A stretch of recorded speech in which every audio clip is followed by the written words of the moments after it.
Welcome to the Slop Farm. Enjoy the video. Before you begin, wear safety glasses and nitrile gloves when working with refrigerant and pressurized lines. Park on a level surface, set the parking brake, and disconnect the battery negative terminal to prevent electrical shorts while working. Locate the underhood air conditioning label to confirm the refrigerant type is R134A and note the factory charge amount shown on the label.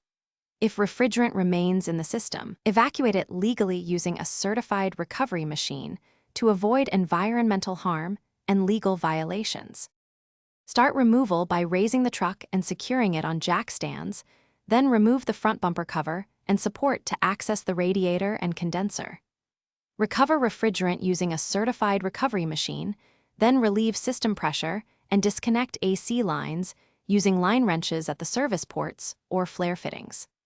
Unbolt the condenser mounting brackets and remove any cooling fan shroud necessary to free the unit. Carefully slide the condenser out from between the radiator and grill to avoid bending fins or contaminating the system with debris.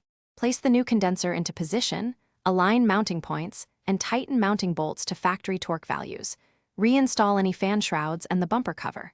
Replace any O-rings with new, lightly oiled O-rings and reconnect AC lines, then reconnect the battery. Evacuate the system to 29 in Hg and hold that vacuum for at least 30 minutes to remove moisture and verify seals. A stable vacuum indicates no leaks. Finally, recharge with R134A to the amount specified on the vehicle underhood label. Run the A/C and check. Thanks for watching. Consider subscribing if we helped you today.